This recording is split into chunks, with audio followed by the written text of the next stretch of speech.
Good afternoon to you all. Lecture number 7.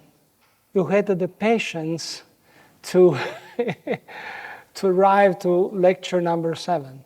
Actually number 8, because we had a different lecture by Professor Euricala last Wednesday. This is my last lecture in this course, because next Wednesdays, up to the end of the course, lectures will be given by Oscar Euricala.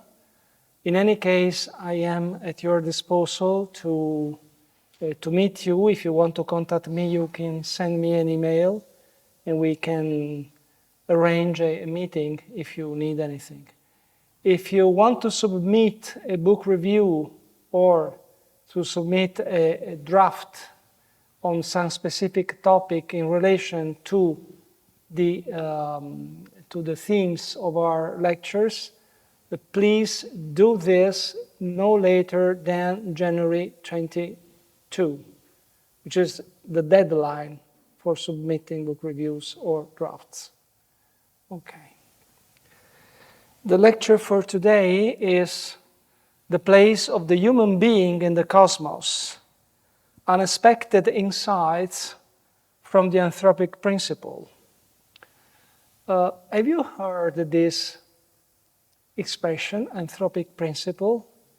Please lift up the hand. 1, 2, 3, 4, 6, more than a half, more or less. Okay. And I decided to frame the discussion on Anthropic Principle within a more general frame, which is the place of the human being in the cosmos. Just to put the Anthropic Principle in dialogue with the human sciences, with the literature, with philosophy, even, we see in a few minutes, with poetry. Because the question about our place in the cosmos is a question common to all these human sciences. No?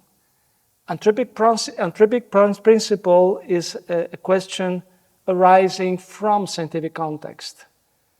So the idea is to put this question arising in scientific context in dialogue with this same question, which is common in these other fields of human thought. Okay, we have 4 chapters. As usual, my plan is to develop 2 chapters before the break time, and the 3rd and 4th chapters after the break time.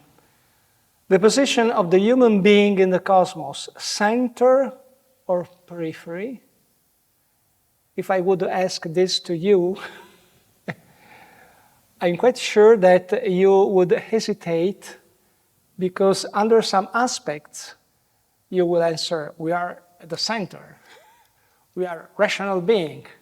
We are able to know the universe. We have mathematical formulas representing the whole behavior of all the physical realities. So we are at the center. But on the other aspects, you could say, but we live in a very peripheral place of our galaxy, which is one of the 10 to the 12th galaxies in the observable universe, which is actually only 4% of all that exists if we include dark matter and dark energy. So we hesitate. Are we at the center or we are in the periphery? Are we in the periphery? Second chapter is the rise of the Anthropic Principle in the context of modern science. Then 3rd and 4th chapters, the main cosmic coincidences underlying the Anthropic Principle. And finally, philosophical implications and final theological reflections. Chapter 3 and 2 will be more scientific in character. So I need a surplus of patience on your part, because we have a number of physical concepts to present in these chapters. Okay, what is the position, our position in the cosmos? Are we at the center or are we in the far periphery? If we have a look to, of course, this is a representation. If we have a look to our galaxy, we have a bar in the nucleus of our galaxy. We have a number of arms. These are the two main spiral arms of our galaxy, the Milky Way. We are near the Perseus R in a formation near the Perseus arm called Orion Spur. Here is the sun with the solar system. There are about 30,000 light years from the center. And the overall dimension of the Milky Way, it has a diameter of about 100,000 light years. So we are more or less in the middle. But actually, the Milky Way is also more extended, but the matter is very rarefied.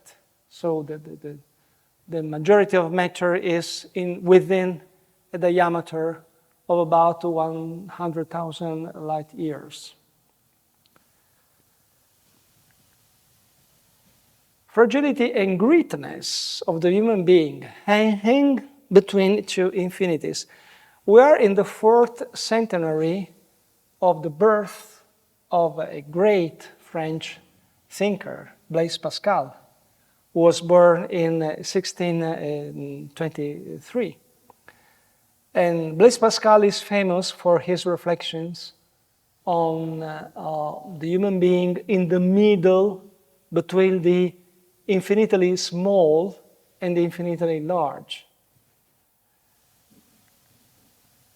Returning to himself, let man consider what he is in comparison with all existence.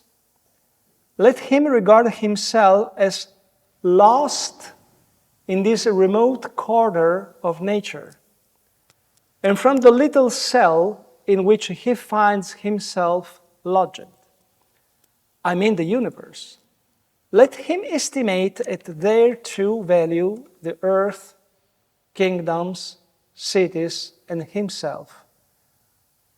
What is a man in the infinite?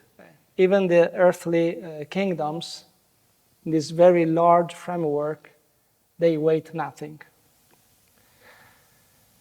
He who regards himself in this light will be afraid of himself, and observing himself sustained in the body, given him by nature, between those two abysses of the infinite and the nothing, will tremble at the sight of these marvels. What is man in nature? A nothing in comparison with the infinite, and all in comparison with the nothing. A mean between nothing and everything. Since he is infinitely removed from comprehending the extremes, the end of things and their beginning are hopelessly hidden from him in an impenetrable secret. He is equally incapable of seeing the nothing from which he was made, and equally incapable of seeing the infinite in which he is swallowed up.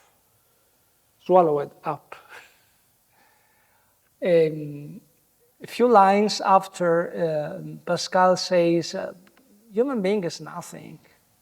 And he says, think about his bodily temperature. Our average temperature is 36.5 degrees, right?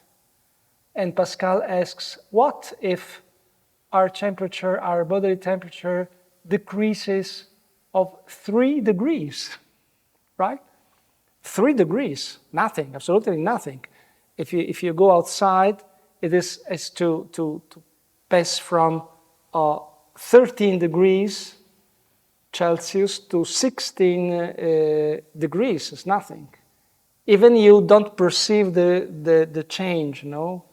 Perhaps a small change. But if our bodily temperature decreases of 3 degrees, we die. Only 3 degrees, only 3 degrees, nothing.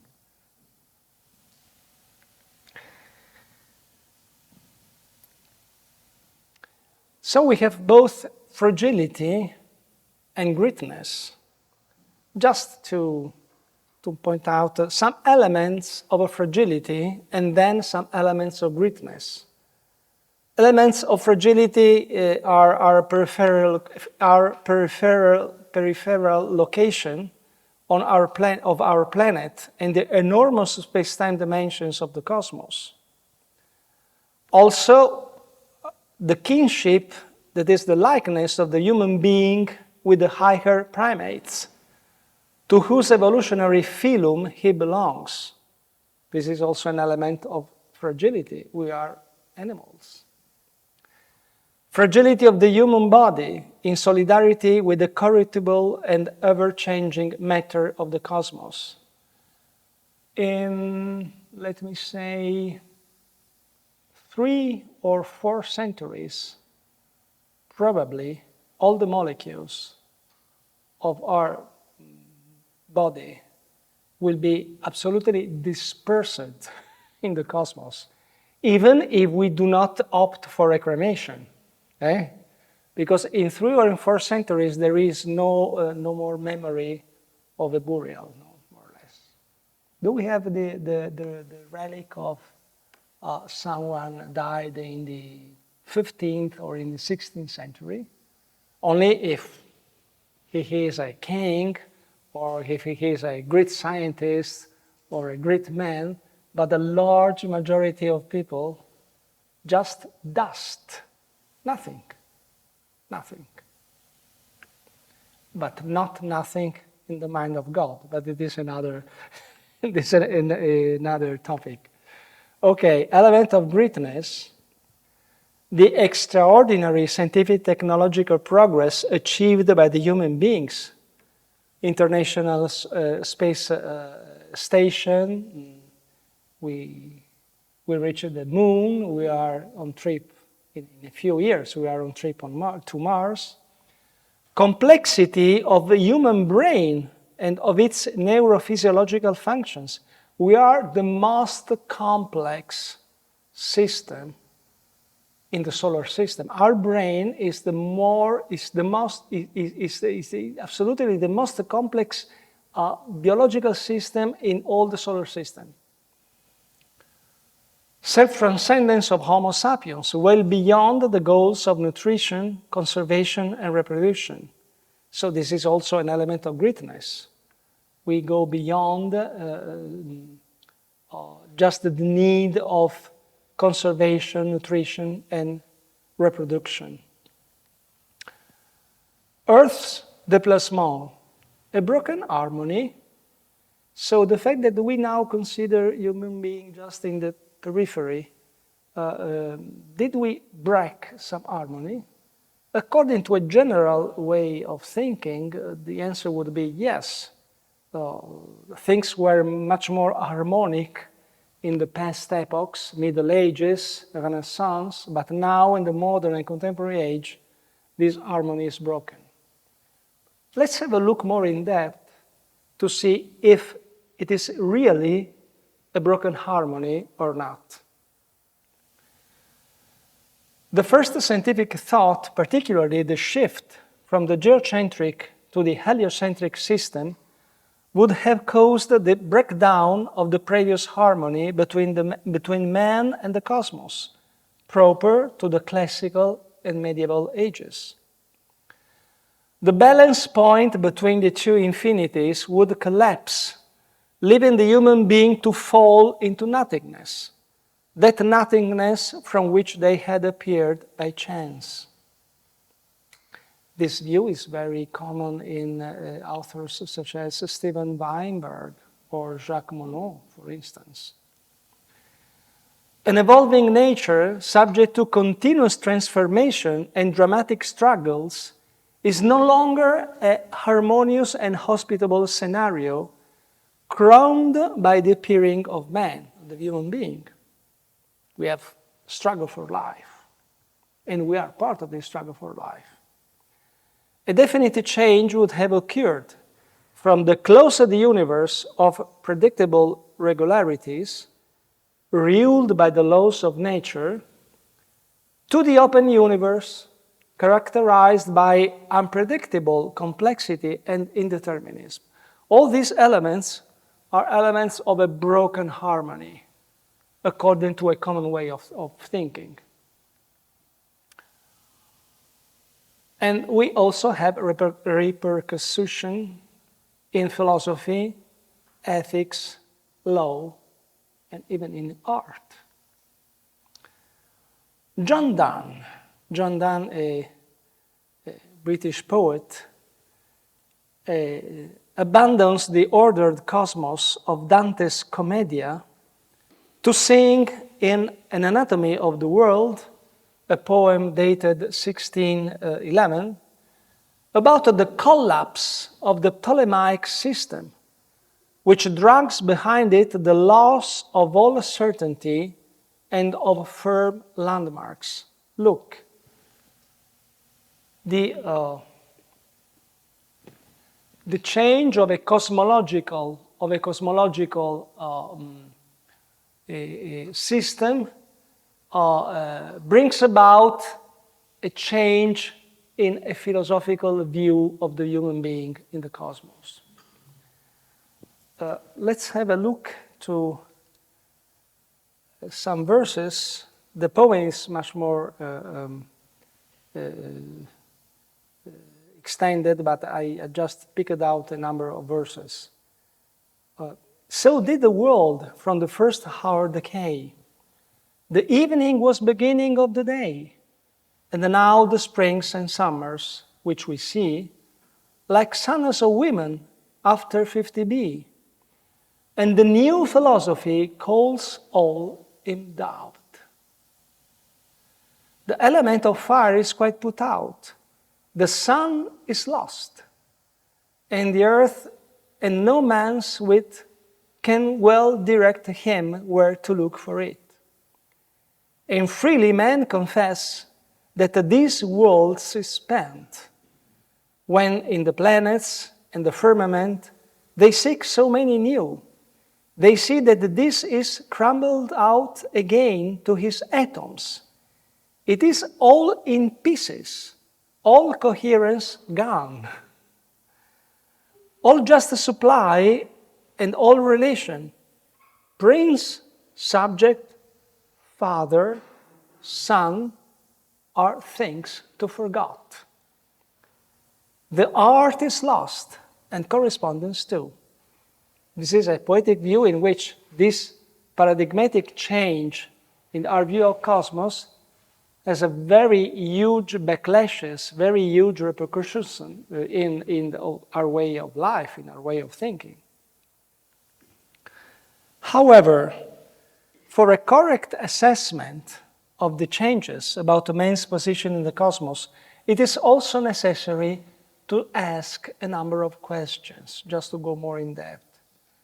For instance, was the classical universe later forged by Christian inspiration a human-centered universe? We give for granted that the classical universe was a man-centered universe. That's not entirely true. With respect to what geometry such a centrality was lost, how far away the sphere of the fixed star was. You remember that in the Ptolemaic system, the last sphere was the sphere of the fixed star. How far was this sphere? Infinitely far. And this last sphere was incommensurable with the other spheres. So, something was broken, but the idea of our nothingness was real even in the classical world view.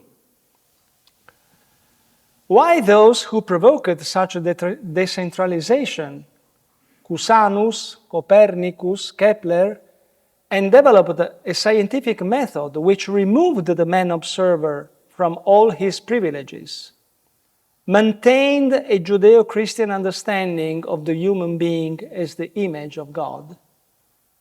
All these authors, Copernicus, Kepler, Galileo, Descartes, Cusanus, they have a much more enlarged view of our cosmos. So if we ask them, are we in the periphery? They, from a geometrical viewpoint, would answer, yes, we are in the periphery. But nonetheless, they keep a religious view of the human being at the center of the cosmos under some other aspects. Under some different perspectives, he or she continued to be at the center of the cosmos. Why the modern age actually proposed new forms of centrality of man. So if we look at the modern age, we have to conclude that modern age proposed other way to put the man at the center. Humanism, lay humanism, enlightenment, idealism. So it is not so simple to say in the classical Middle Ages age we were the center and now we are no longer the center. No, simply the reason why we are at the center changes. But under many ways we continue to be at the center.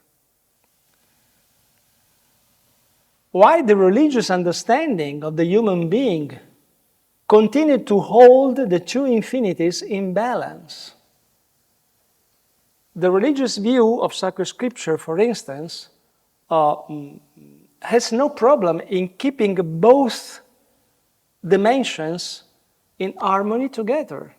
There is no problem for Judeo-Christian religious tradition to say that the human being is both nothing and all. Is both the last living beings and the most important living being because he is image and likeness of God. Let's read together, for instance, Psalm number 8, very well-known psalm. Lord, our Lord, how majestic is thy name in all the earth. When I look at thy heavens, the work of thy fingers, the moon and the stars which thou hast established. What is man that thou art mindful of him? And the Son of Man that thou dost care for him? Yet thou hast made him little less than God. He is nothing, but at the same time he is little less than God. So these two extremes seems that they make no problem in the typical religious view of Judeo-Christian tradition. We have also a nice page by Gregory of Nazianzus. The Logos Creator created man, a single living being formed from the two substances, that is, from the invisible and the visible nature. From the matter already created before, he took the body. From himself, he took the breath, which he inserted into matter. So Genesis 2, matter and spirit.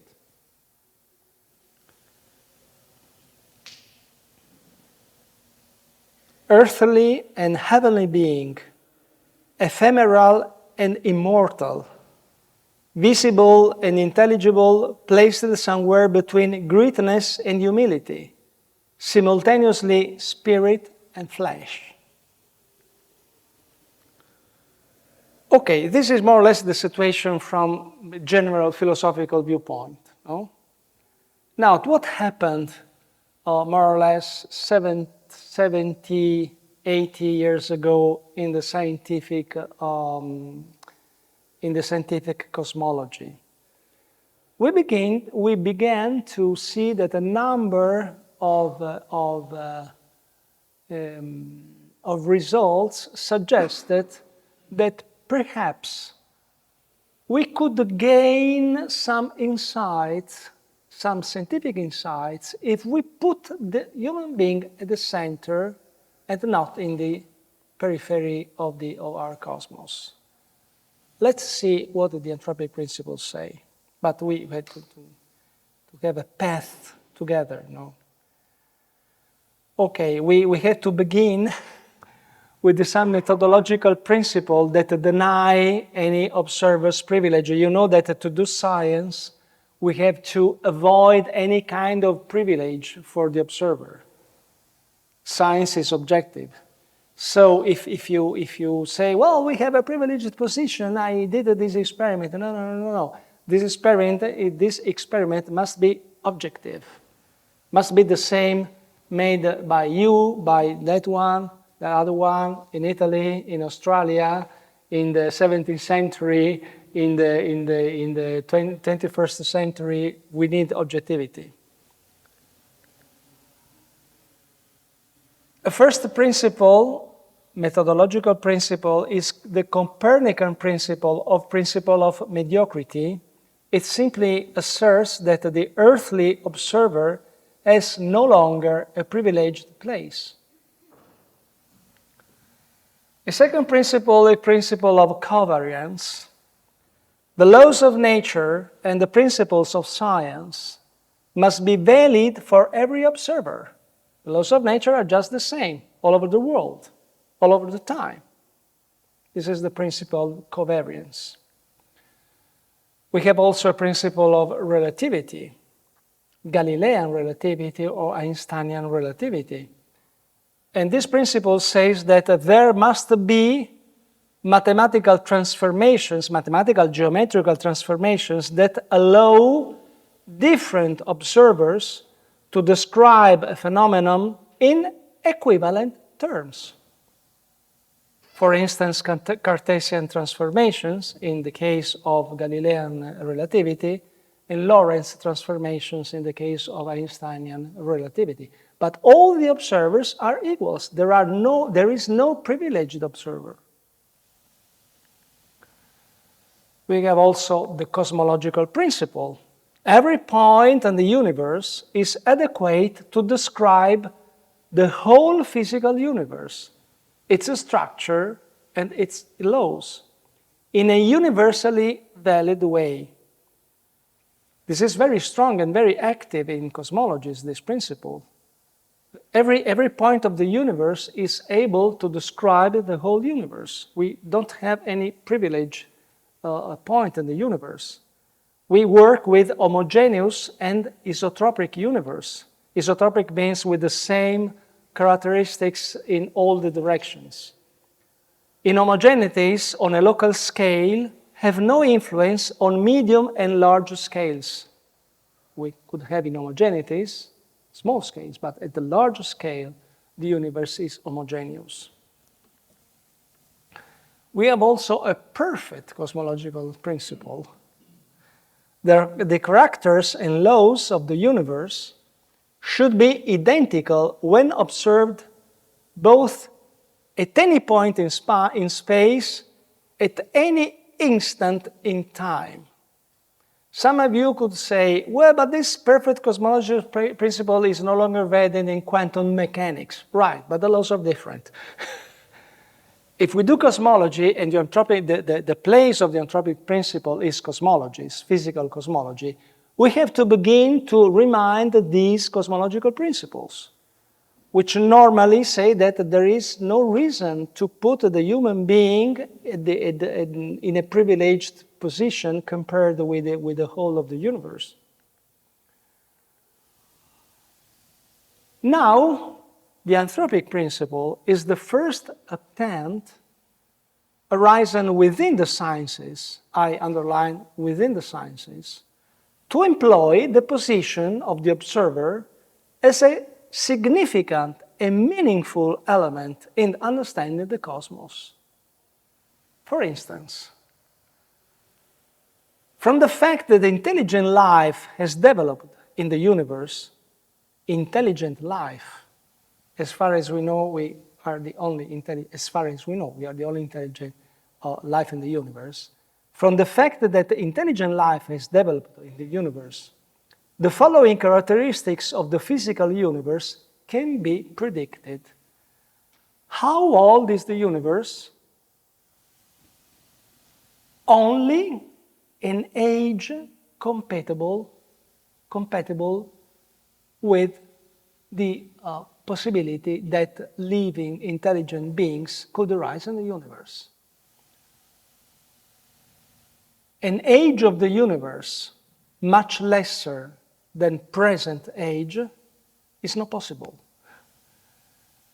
Because in a universe with only 5 million years of age, there is no enough time to develop intelligent beings. And what about if the universe, the very, very, very long age, 100 billion years?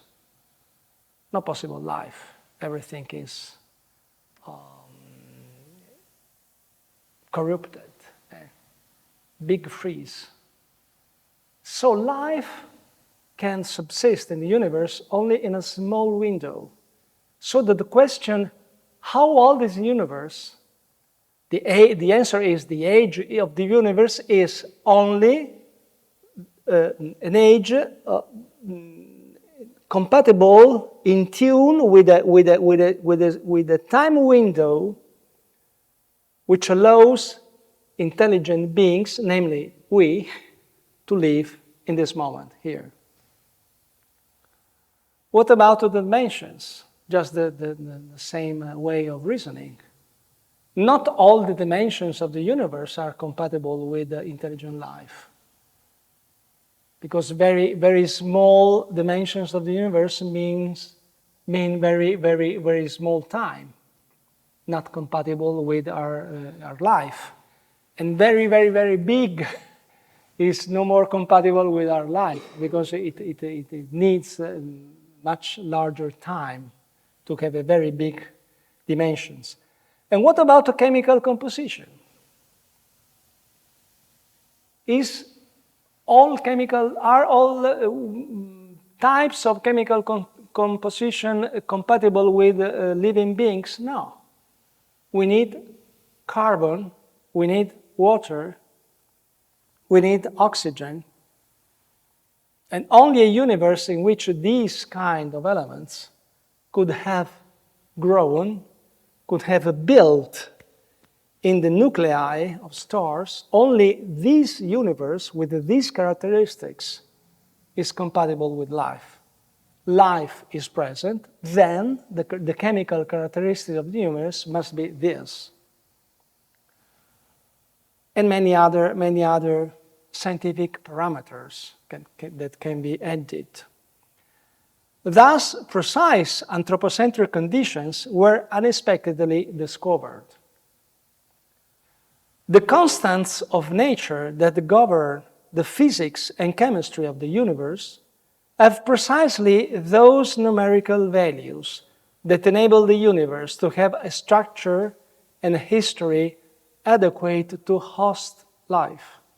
So, we have a first way of reasoning concerning big parameters like these ones, age, dimensions, chemical composition, and so on. And then we have also another way of reasoning that we had to this first way of reasoning, which is to consider that the principle, the most important laws of nature, they have constants, numerical constants. And the value of these constants are not random values, but only specific values for these constants let these laws to function, to work in a non-conflicting way. For instance, well, we have 4 main forces: gravitational force, electromagnetic force, weak nuclear force radioactivity, and strong nuclear force, which is the force that bind the internal nuclei in the atoms, the protons. All these forces have a numerical constant. You know, G, the constant of the gravitational force. It has a value. And only that value is compatible with the structures of the universe we know. If that constants were a bit lesser or a bit higher than the value it has, there is no possibility for all these laws, we will see this in more detail, to work in a harmonic way in order to have planets, stars, chemical elements adequate for life.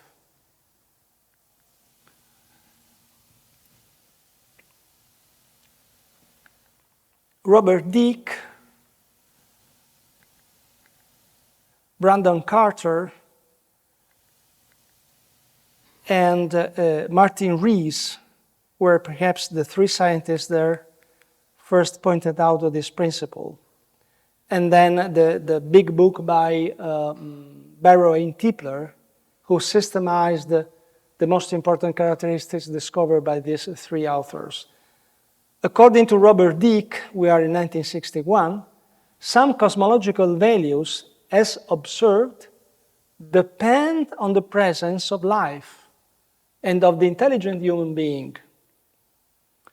Brandon Carter, for the first time, he proposed to collect all these observations using the term Anthropic Principle. And he proposed two versions, a weak version and a strong version. The weak version is that the measurement of some specific cosmological parameters can only be those which are compatible with the existence of observers. For instance, age, dimensions, chemical composition, and so on. And according to the strong version, the universe must possess only those properties and parameters whose values actually give rise at some stage of its development to the presence of observers. My position is that there is a difference of degree between weak version and strong version. Weak version is a purely scientific observation. This measurement must be compatible. The strong versions introduces a philosophical a priori perspective. Because he says, the version says that the universe must possess only those properties and parameters whose values are compatible with life. According to Martin Rees, he, together with Carr, systematized a dozen of physical and cosmological numerical coincidences that must occur in order for the universe to have adequate physics and chemistry to host life. We will see all these coincidences. But pay attention to this. All these coincidences that we are going to see more in depth are the cause for having places adequate to host life. Have you seen the feature? They are not coincidences adequate for having life, or for determining life, or for causing life, but for determining, causing, have, place adequate for life. And by place, I mean chemistry, niches, planets, physical laws, all this plays in a general view, no? Conceptual plays. Barrow and Tipler study in depth the major anthropocentric conditions of the universe, methodological and philosophical contextualized proposing three versions of the principle. This is the very known book by Baron Tipler, the Anthropic Cosmological Principle. The weak anthropic principle, the observed values of all physical and cosmological quantities are not equally probable, but are constrained by the condition that there should be places in which carbon-based life can evolve, as well as by the condition that the universe is old enough to have given rise to such life forms. This is just a strictly scientific observation. They also propose a strong anthropic principle. The universe must possess those properties that allow life to develop within at some stage in its history. But what is scientific is to have places to host life, not to have life in a certain sense. They also proposed a much more philosophical principle, a final anthropic principle. Information produced and developed by intelligent life must come into being in the universe. And once it comes into existence, it will last forever. The constants of interaction of the four fundamental forces, namely strong nuclear, weak nuclear, electromagnetic, and gravitational, which govern the mutual relationship of these forces, so determining the structure and evolution of the cosmos, do not take random values, but rather spatial values, showing a sort of fine-tuning. Actually, these values of these constants of nature determine a proper rate of expansion of the universe, regulate the stability of the atomic nuclei, allow stars to reach temperature sufficient to be able to trigger thermonuclear reactions, allow stars to form having a sufficient variety of thermodynamic properties, including sun-like stars, allow supernova explosions at the end of massive star evolution, enabling interstellar diffusion of carbon and the formation of elements heavier than iron.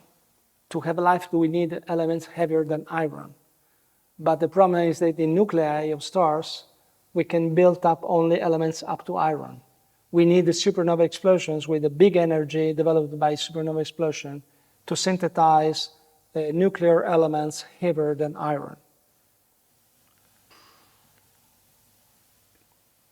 Think about the different scientific and philosophical value of the weak and of the strong anthropic principle. The weak anthropic principle is based on scientific observation, that it's on experimental measurements and grounded theoretical frameworks. But his philosophical poor. It could admit a tautological reading of just express a de facto situation. We have life because we have these parameters. Other parameters, no life. The strong anthropic principle has a poor scientific basis, but it states a strong philosophical view. Fallout of the anthropic principle in philosophy and in natural theology. It has been employed at the same time to show the existence of a deterministic, immanent cosmic evolution, one which necessarily leads to existence of intelligent observers. A number of authors use the principle in this way. We have a general cosmic law that in a deterministic way must have the human being, the intelligent being at the end. There's a kind of very big deterministic historical cosmological law. Others use the cosmological anthropic principle to show the existence of a design that transcends the cosmos, and then as a possible reference to a God creator. So the matter is quite intriguing. So as we have seen, the topic is subject to misunderstandings or improper deductions because of its dual sides, philosophical and scientific. So I propose this roadmap. First, to separate the scientific data from its extra-scientific extrapolations. Then, to assess the different philosophical import of the strong and weak version. Then, to critically examine whether it is really a principle and whether is it correct to call it anthropic. Then, before evaluating any philosophical implication, which is the subject matter of the fourth chapter, before evaluating any philosophical or even theological implication, it is necessary to first analyze what the anthropic conditions are. So this is the more scientific part of the lecture. Okay. We have here the four constants. The symbol is alpha, strong nuclear forces, alpha S, weak nuclear forces, alpha weak W, electromagnetic force, alpha. This is also called the fine structure of the hydrogen atom. And then the constant of the gravitational force, alpha G. This is the numerical value. These are the numerical values of these four constants. And these are the formulas of these constants. In these constants enter some mathematical or geometrical parameters, such as Greek pi, but also the mass of the electron, the charge of the electron, the mass of the proton, the Planck constant, and the speed of light. There are much physics in all these constants. So you have these constants, but we have many physical parameters inside these constants. They govern their mutual relationship when structuring the evolving cosmos, the mutual relationship between these four laws. They originated in the very first moments of the expansion of the universe, as the four forces gradually differentiated when energy density and temperature decreased. And this is a relevant feature of all this problem, that the numerical values of these constants were set. We do not know the agent, and if an agent was there, but in any case, they were set at the very beginning of the expansion. Think for a moment how different is the way of reasoning of biological evolution, in which the harmony, the fine-tuning between the morphology of living beings and the environment is the result of a history. This is the logic of Darwinian evolution. We need the history, then at the end of history, we have everything in that place, no? We have morphologies, we have just the organs adequate to eat and to behave and to live in the environment corresponding to that biological species. But it is the result of a historical process. This is not an historical process. These values were set in the same moment. And we're able also to define in which moment. Within 10 to minus 20 seconds after the Big Bang. Because at the time, very small time, 10 to the minus 20 seconds, all the four forces decoupled. For time smaller, the forces were linked together. For instance, the nuclear weak force was joined to the electromagnetic force. And if we go even earlier in time, also the nuclear strong force was joined to the other two forces.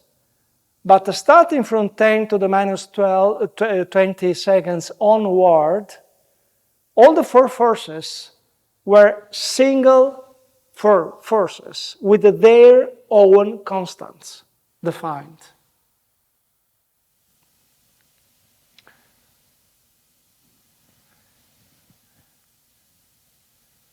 This is time, growing time. It was a superforce at 10 to the minus 43. This is namely the Planck era, no? Then the unified electroweak and strong nuclear forces, then the electroweak. And at this time, 10 to the minus 22nd, gravity, electromagnetic, weak and strong were individual forces.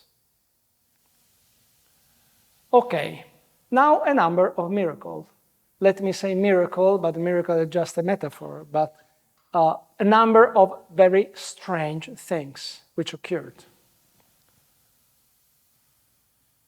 The first miracle is the expansion of the cosmos. These are different moments, T1, T2, T3, T4. They are increasing moment of the expansion. The value of the gravitational interaction constant alpha G determined a mode of expansion of the universe that was suitable for the formation of galaxies and then of stars, a necessary condition for the later formation of planets.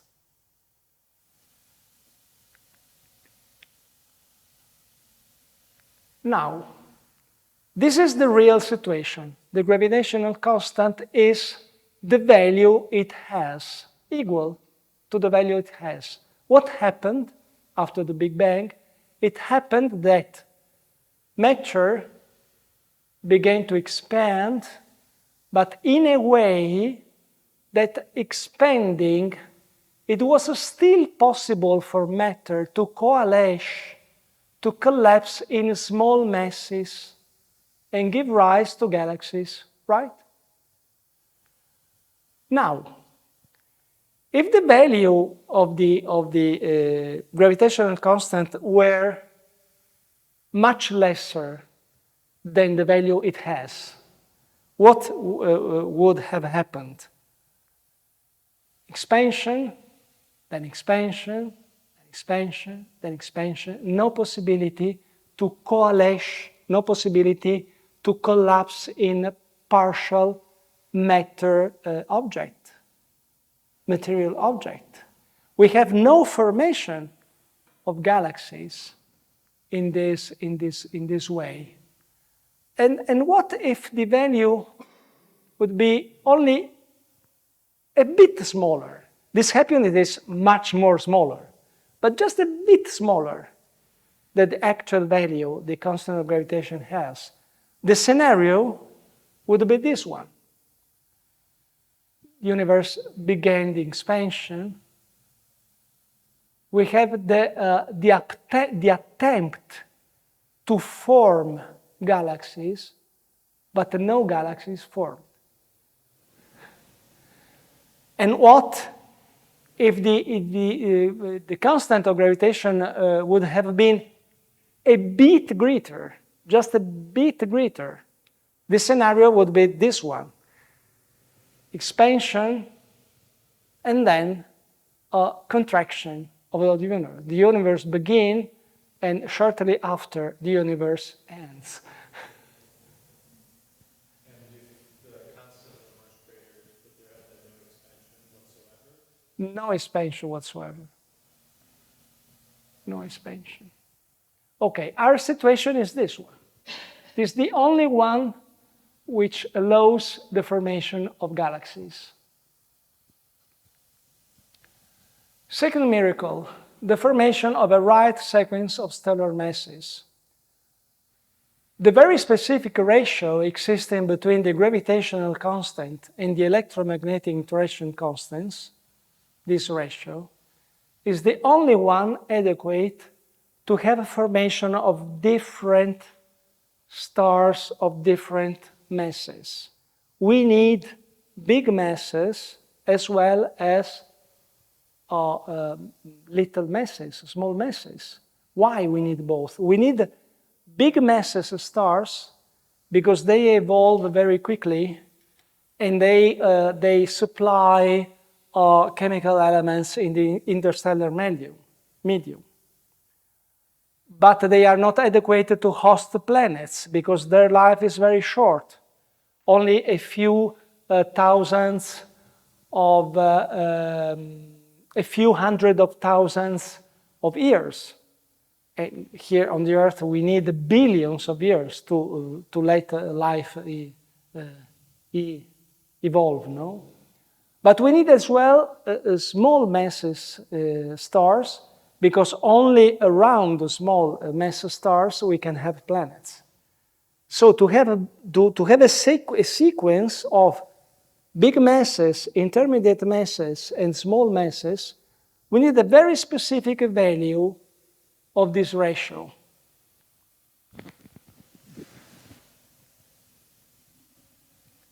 This is the sequence of mass, star, the sun is more or less here.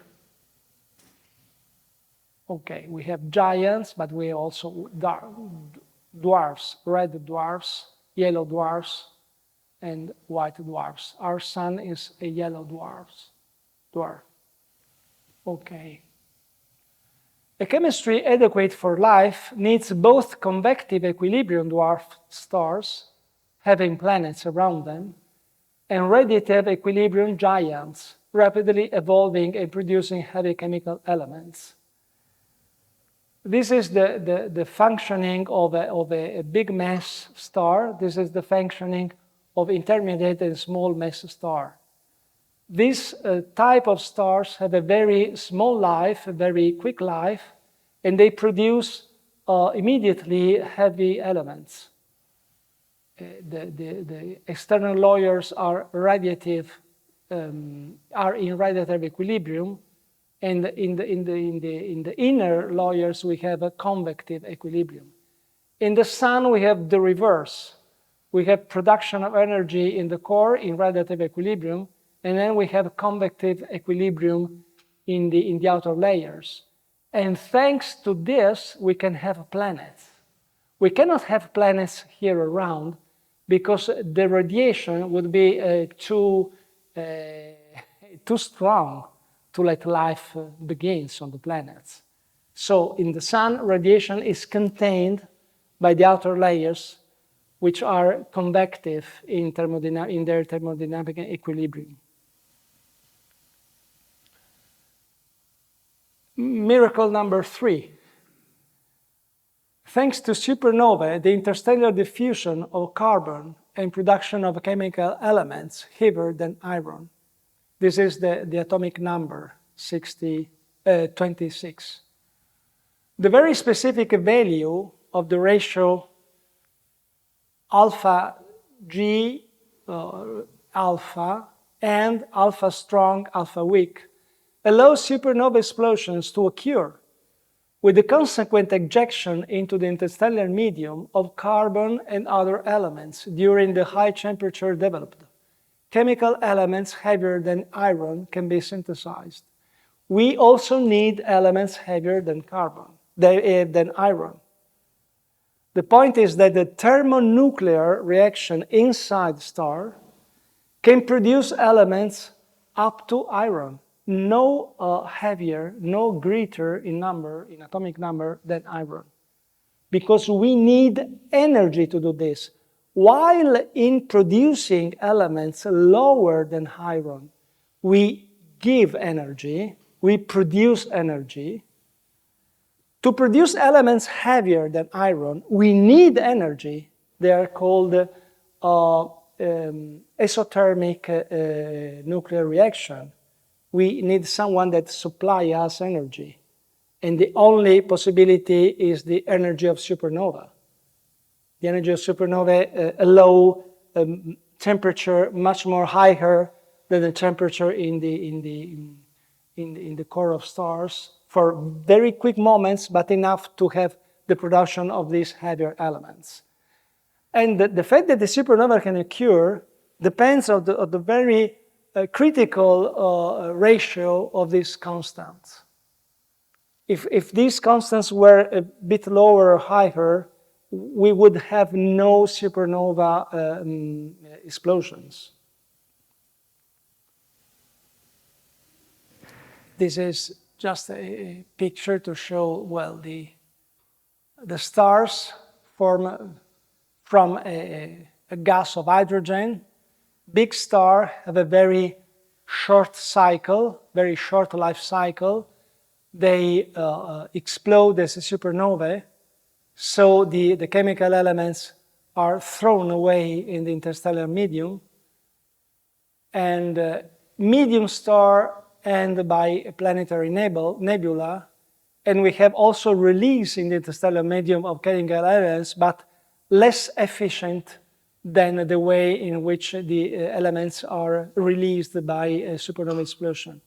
And small star, as the sun is a small star, they have a very long life, and they will end as a dwarf, as a white dwarf. Okay. These are just two examples of supernova remnant.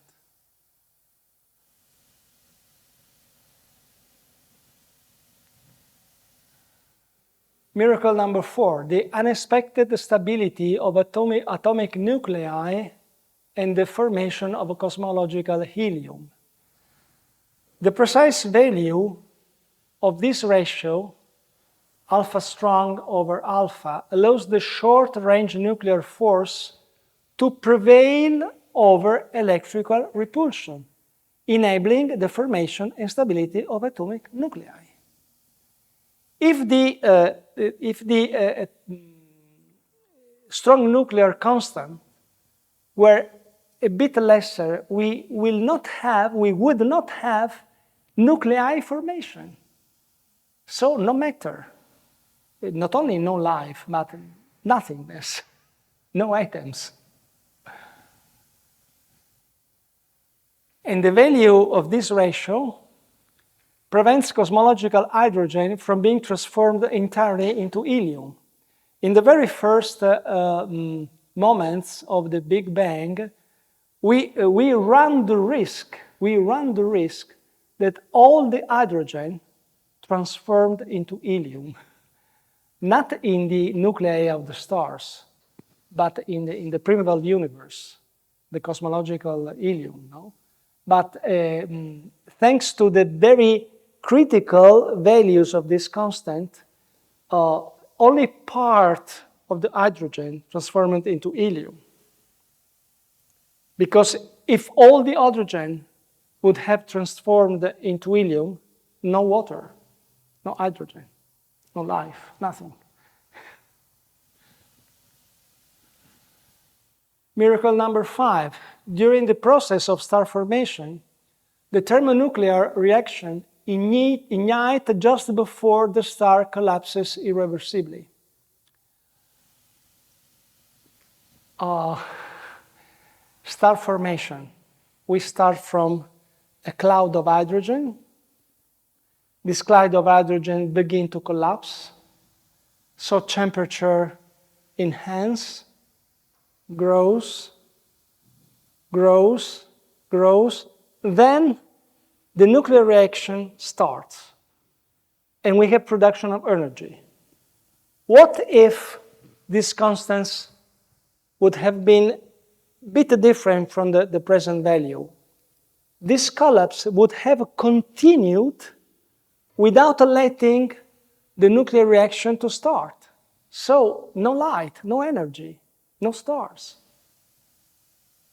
All the stars in their very beginning will collapse into black neutron stars without any kind of energy. Neutron stars collapsed. Everything collapsed. Stars are formed by gravitational contraction of hydrogen gas clouds. As the gas heats up, thermonuclear reaction begins. The value of the ratio alpha G alpha S is such that the temperature able to turn on stars is reached just shortly before the gravitational contraction of the clouds become irreversible. Neutron stars. If the values of these constants were not variable, the protostars would collapse, ending their lives before they ever began to shine. No shining. Okay? This is not the case of present universe, in which we have the beautiful shining of this group of stars, Pleiades. They are young stars, just recently formed. They didn't collapse in the neutron stars. They produce light. And this is a James Webb Hubble photocomposition of the spiral galaxies M74. And these blue knots are new stars information. The star formed in the spiral of the spiral galaxies, along the arms of the spiral galaxies. Young stars. Okay, now summary. Summary of these anthropic coincidences. Gravitational interaction. Had it been less than the actual value it has, the main sequence would consist only of hot blue giant stars. That is, no planets. Interstellar gas aggregations would not form in the pre-primordial universe expansion. Had it been greater, the main sequence would consist of only of cold red dwarf stars only. Too low temperatures to let life evolve on planets. We could have planets, but with very inhospitable condition. During the initial expansion, the universe would have collapsed on itself. So in this case, would have expanded forever. In this case, would have collapsed immediately.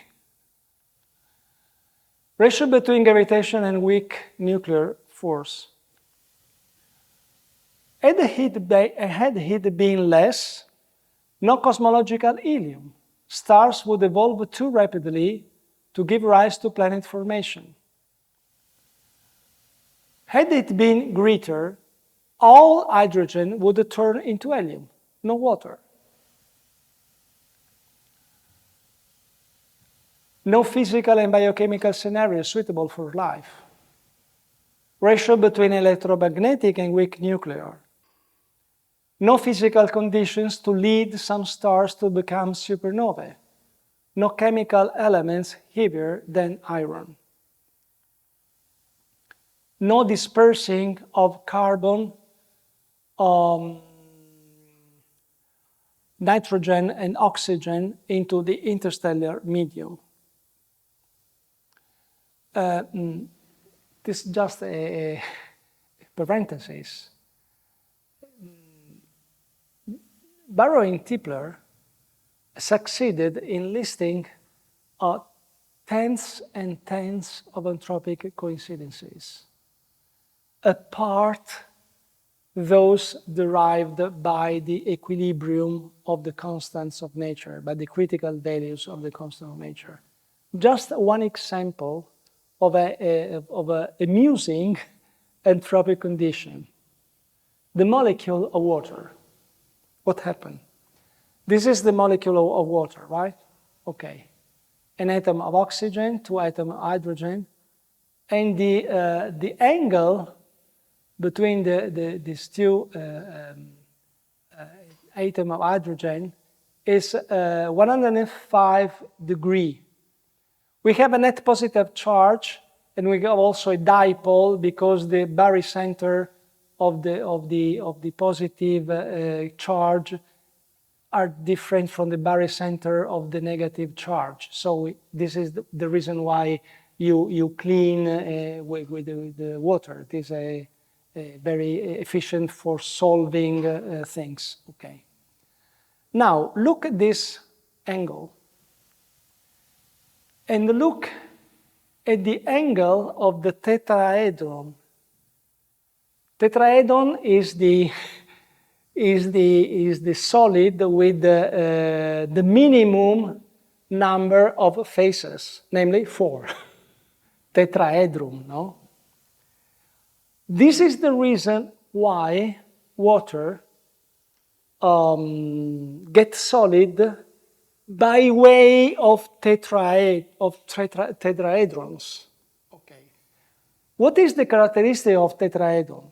The characteristic of tetrahedron is water can freeze into loosely packed structure. For instance, a cube is much more packed than a tetrahedron. For this reason, this very simple reason, which is a coincidence, ice goes in the surface and not down in the seas and in the lakes. In the tetrahedron, for spikes, the molecules are spaced far apart, unlike other crystal lattices, such as cubes, dodecahedron, and so on, which house closely packed molecules. This makes the ice lighter than water. Were the ice heavier, it would go down, and surface solidification would be continuous. Ice and ice and more ice and more ice, then down, more ice and down, and more ice and down.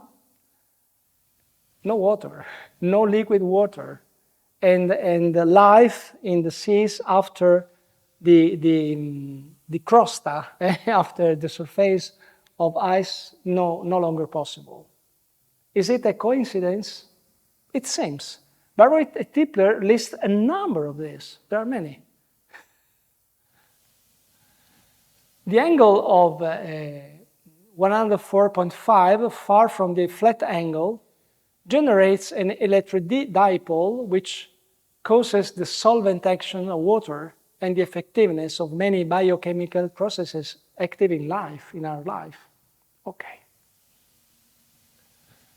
So other variable anthropic coincidences.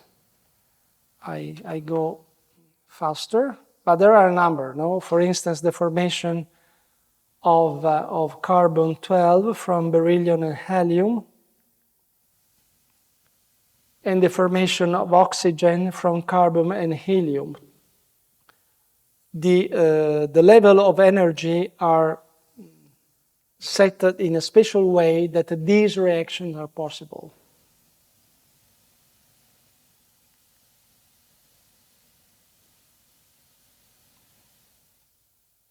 We need this reaction because we need the carbon.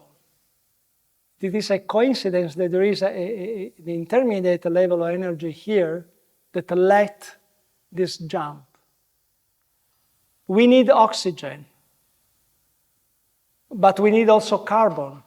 So if there were another energy level different from this, all the carbon will be exhausted and transform it in oxygen. We have much more oxygen, but no carbon. We need both. Okay, final step, philosophical implications and final theological reflections. So now we move from physics to theology. Do suggestions coming from the Anthropic Principle bring about new insights about the position of human beings in the cosmos? Because we started from this question: what is the position of the human being in the cosmos?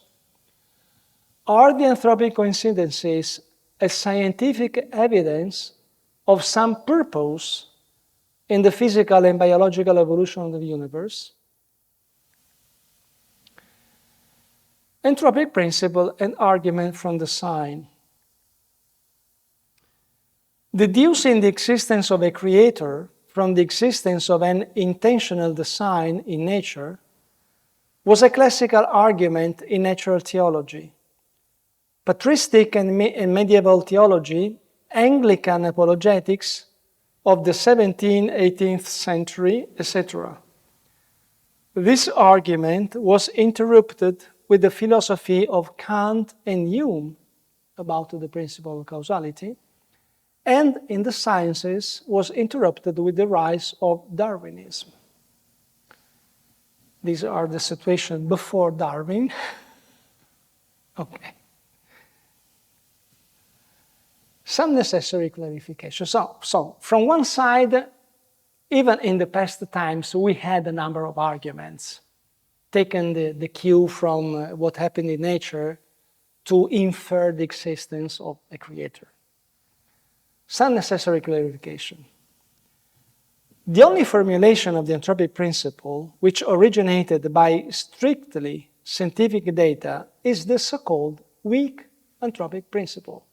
That is, our universe is compatible with the formation of places to host life. Many cosmic parameters assume only those values which give rise to a physics and a chemistry compatible with the existence of life. In logic, I would say necessary but not sufficient conditions. Necessary, but not sufficient condition. This formulation implies no finality. The weak anthropic principle implies no finality. It is not a statement of finalism, but only compatibility. Compatibility is a necessary but not a sufficient condition to cause the phenomenon of life. If you want to call it tuning, consistent with, compatible with, but not cause-effect. Strictly speaking, scientific observations related to the weak anthropic principle do not concern human life as such, but rather the existence of habitats suitable for hosting life. We reflected on carbon, on hydrogen, on water, and so on. In the beginning of the lecture, we discussed about the age and the dimension of the universe. This is compatible with life, also with intelligent life, but with life in general. Scientific method cannot conclude the existence of an intentional purpose in the cosmos. Other methods are needed to acknowledge the existence of some finalism caused by a personal being's will, if any. Is there any personal being in the very beginning of the cosmos setting the values of the constants? We do not know. But scientific method by alone cannot infer the existence of purposiveness in this. Scientific method just points out coincidences. It happens this, it happens that. These are the values. weak anthropic principle brings about some real implications about our view of the cosmos and man's place in it. Now, confine ourselves to the weak anthropic principle, which is more scientific. Can we bring about some consequences for a philosophical reflection? In my opinion, yes. A number of philosophical reflections. Very few, but perhaps important. They are reflections I propose you. First, the cosmos possesses a strongly unified character. The four fundamental constants of interaction determine the evolution of the universe far more than all the individual events occurring after the Big Bang. So the general picture is a picture of a very coherent, a very unified universe from the very beginning. From the very beginning. This is a philosophical implication of the weak anthropic, not of the strong, the weak anthropic principle. A second implication. The universe seems to be something thought as a whole, or thought out as a whole. And from the very beginning, the fine-tuning between life and matter, between cosmic and biological evolution, is a kind of primeval setup, not a Darwinian consequence, a Darwinian result, a primeval setup. Third implication, life, including human life, strongly depends on the entire history of the universe. So to the question, is life an absolutely detached product of cosmic evolution, an epiphenomenon of cosmic evolution? We don't need to speak of finalism, but we can assert that it is not an epiphenomenon, because the possibility of life is linked with the whole story of the universe. So life is much more linked to the entire of cosmic evolution than expected up to 1 century ago. Fourth implication. Starting from a set of scientific observation, we can now address philosophical questions and provide existential reflections about our place in the cosmos. It's the first time after many centuries that we again pose existential and philosophical questions starting from scientific results. Scientific results by alone have no possibility to give an answer to these questions, but they led this question to rise. Several possible explanations have been suggested for the various anthropocentric coincidences. Martin Rees, perhaps someday we will have a sophisticated physical way to explain why all the relationships discussed here, which appear now as mere coincidences, are so. A kind of meta-law. However, even if all these apparent anthropic coincidences were explicable in such a way, in such a meta-law, it would still remain quite remarkable that the relationships dictated by a physical theory are also those propitious to life. So the link between matter and life remains. The cosmos seems suitable for life. Brandon Carter. Should our attempts to derive those coincidences from a more general and fundamental mathematical structures fail, in other words, if a Martin Rees solution fails, if we will not be able to look for to find a general meta-law, if this fails, This would represent evidence that the philosophy of the set of worlds should be taken seriously, even if we did not like it. Look at the position of Carter.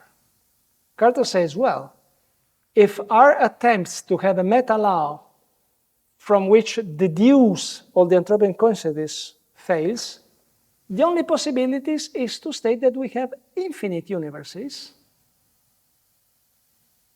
with all the many possible values of the constants of the four forces, and we live exactly in that universe that we're able to observe, because we live in it.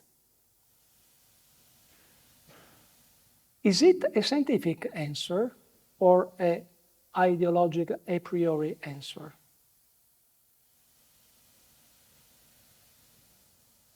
It seems to me a philosophical a priori, idealistic answer. It's not a scientific answer. If we are not able to explain why these values are just the way they are, we are obliged, he says, to conclude that we have an infinite ensemble of universes. And we live by chance in the only universe with the right values. And this is the reason why we are today here in Alvaro del Portillo classroom to debate about Anthropic Principle. We are the demonstration that we are in the right universe. John Leslie. Accurate tuning, fine-tuning, is evidence, genuine evidence, of the following fact: that God is something real, and or there are many different universes. Paul Davies, commenting on this sentence, says, well, I choose, he is a neo-deist, Paul Davies.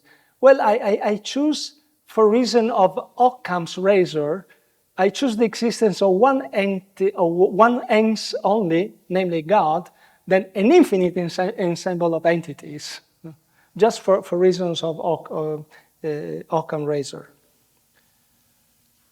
This is the many-world hypothesis. Is our universe. Other universe with the different values of the constants of nature. And in these universes, galaxies do not form. Only in our universe, galaxies form.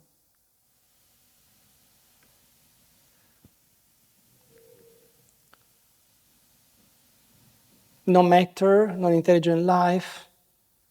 Remember the cosmic topology we saw a few weeks ago. No gravity, no atomic bonds, or everything suitable for life. The weak points of the many worlds hypothesis. Lack of empirical evidence. The hypothesis is untestable. Occam's razor violation. Entia non sunt multiplicanda. Gravitational constant and other cosmic parameters already set before the formation of many independent and causally disconnected space-time regions. So the previous slides, all the infinite universe forming, okay, but the set of a number of physical parameters, namely at least one, the gravitational constant, it was set before the inflation era in which all these different universes may have arisen. Even if the multiverse scenario, the basic philosophical relationship between a creator and the created universe still hold. For God, the creating one universe of an infinite universe, set of universes is just the same. It's not much less. To be accepted, the many worlds model hypothesis should generate some testable empirical consequences to be observed in our universe. So people are working in this. There are a number of people working on this. They assume the theory of the infinite universe ensemble, and they try to see if there are any observable quantities, any observable result in our universe of this theory.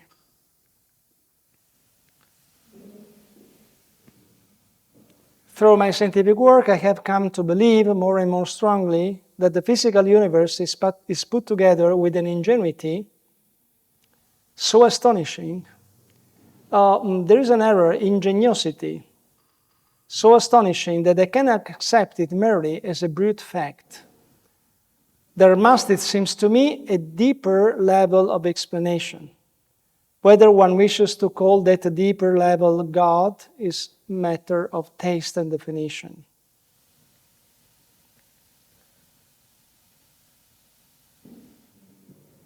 Freeman Dyson, just the last sentence. I claim only that the architecture of the universe is consistent with the hypothesis that the mind plays an essential role in its functioning. The new insights brought about by Anthropic Principle only suggest a meaningful consonance between scientific and theological perspectives. There is no cause-effect relation, only consonance. Why not? You have disposed all things by measure and number and weight. He who made the earth and by his power established the world by his wisdom and stretched out the heavens by his skill. The designer and maker of the earth who established it, not creating it to be a waste, but designing it to be lived in. Gaudium et spes. Through his bodily composition, the human being gathers to himself the elements of the material world. Thus they reach their crown through him, through the human being. And through him rise their voice in free praise of the Creator. And finally, a passage from Gilbert Keith Chesterton. In one of his works, Orthodoxy, he writes, "This world does not explain itself. It may be a miracle with a supernatural explanation. It may be a conjuring trick with a natural explication. But in any case, he says, there is something personal in the world, as in a work of art.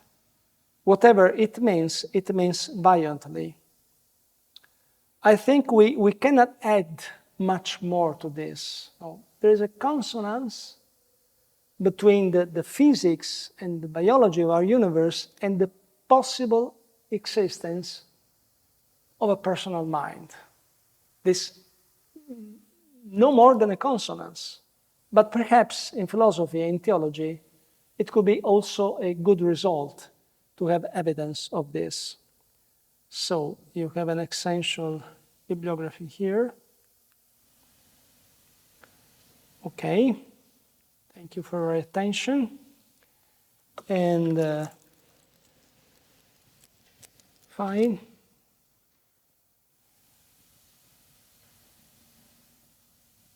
Any question on this on today's lecture? We talked a bit during the break, but in any case, think about it.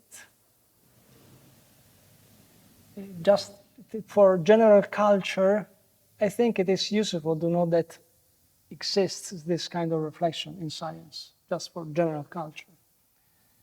Now, Anthropic Principle is no longer a hot topic in science and theology. 20 or 30 years ago, it was a hot topic. But in my opinion, it is a hot topic in itself. No matter if popularizers of science underline it or not. This is the reason why we talk of it. Fine.